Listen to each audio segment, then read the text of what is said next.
Hey, it's Jet Plains and I'm back for another video. And for today's episode, uh, gagawa ako ng sit-down vlog na matagal ko nang hindi ginagawa. I don't know, wala akong time or maybe because I'm so busy with all the stuff that I'm doing here in Canada. Ganun pa man, gusto ko lang i-share sa inyo yung journey ko. Paano nga ba nagkumpisa, ano nga ba yung nangyayari ngayon, and what lies ahead in the future even though I don't know kung ano yung meron sa future. Pero gusto ko lang i-share sa inyo, and I also want to document this part of my life wherein, of course, pinili kong lumabas sa comfort zone ko. Una nag-start ito nung may nakita akong video sa TikTok.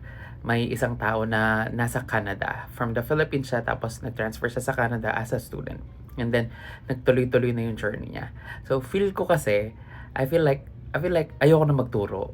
Hindi naman sa I hate it, but I think like there's something more that I can do. Close talaga sa puso ko yung pagtuturo kasi yung mga magulang ko, principal yung mga yan.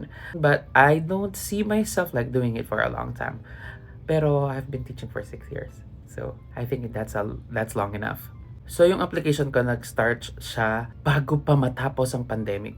I mean like, patapos na yung pandemic nung nag-start ako mag-apply. I look for an agency na makakatulong sa akin para mai-process yung mga papers ko kasi it's really hard to do it alone. I mean like, it's not impossible, pero syempre ayoko magkamali, ayoko rin mag-risk. So, naghanap na ako ng agency na makakatulong sa akin.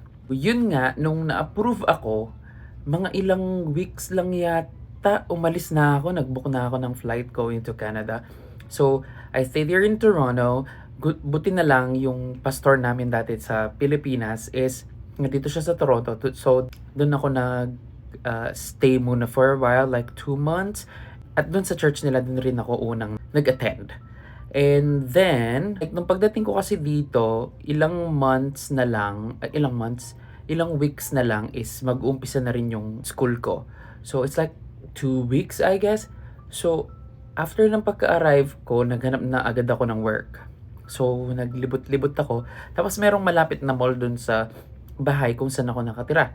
So, nakita ko may Tim Hortons kasi bago sa akin ng Tim Hortons. Pero syempre dito sa Canada, very, very ano yan.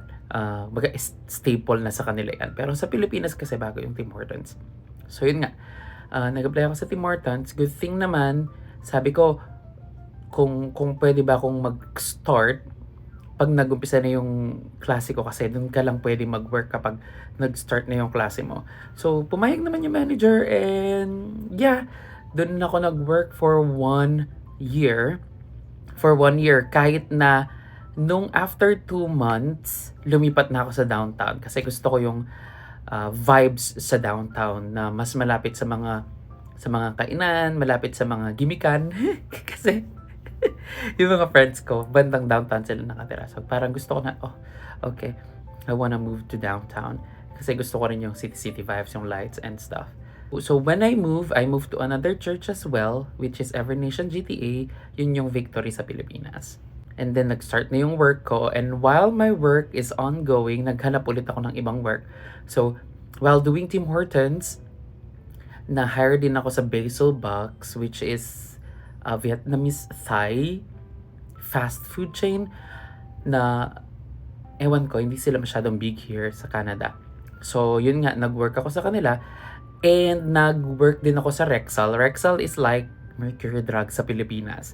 So, parang sila yung isa sa mga pinakamataas na stores. Ano bang tawag doon? Drugstore dito sa Canada. Kalaban nila yung Shoppers. Ginuggle ko yung work na yon like 3 jobs tapos wala akong day off. I think yung day off ko lang is Sunday, which is kasi nagsisimba ako, and then yung church ko is in the morning, and then in the afternoon nagwo-work pa rin ako. And then meron din pala akong day off ko rin ng morning ng Saturday kasi nga I am part of the worship team. So parang yun yung naging outlet ko din para mawala yung pagod ko. Kasi as for me, it really helps na meron akong ministry na ginagawa dito while being busy with the school and stuff. At naalala ko, nag-work din ako sa dance studio as a cleaner. Biruin mo yon. Sa Pilipinas di ako naglilinis pero dito naglilinis ako. Pero ang maganda naman kasi sa cleaning job here, super fast-paced siya. I think actually yung cleaning job yung pinakamataas na sweldo ko eh kasi every 2 hours is $100 which is like 4,000 something sa Pilipinas. Isipin mo yun, 2 hours lang ha. Pero hindi kasi siya regular. Pinapatawag lang nila ako kapag kailangan nila ng maglilinis. So pinatulan ko na, bakit ba? 'Di ba? Money pa rin 'yon. And then ngayon I'm working sa isang restaurant sa downtown din which is a Thai restaurant. Kasi yung kaibigan ko is Thai siya. Yun, sabi niya, mangangailangan sila ng server. So I'm doing a server job now. So and then sa school naman, after nung academics ko, after nung mga, ano bang tawag sa mga yun? Sa mga modules ko, so I have to do a co-op. Yung co-op para siyang on-the-job training, pero yung sa akin, it's paid. So, I need to fly sa Saskatchewan, which is really, really cold and really, really boring for me, I guess, because I'm a very active person and I don't think that province fits to my personality.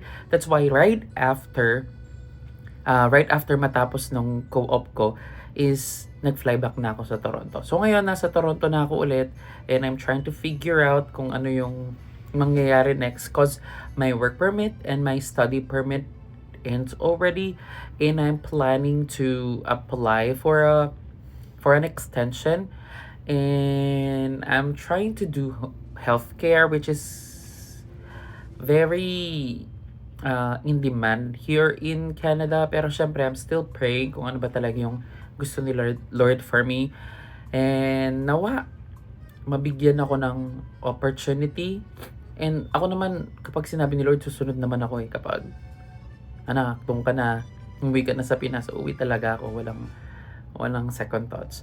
Pero I am still on the process of praying and for those who wanted to go here, Canada is such a nice place. It's such a country with a lot of opportunities, but you need to make sure you know the pathway that you are going to cause there's a lot of it. Ako, student pathway ako pero mahirap yung student pathway kasi it's really tiring kasi syempre nag-work ka tapos nag-aaral ka. Pero na lang kung talagang main character ka. Like, madami kang pera sa Pilipinas. So, ako kasi sakto lang. Hindi, wala pala.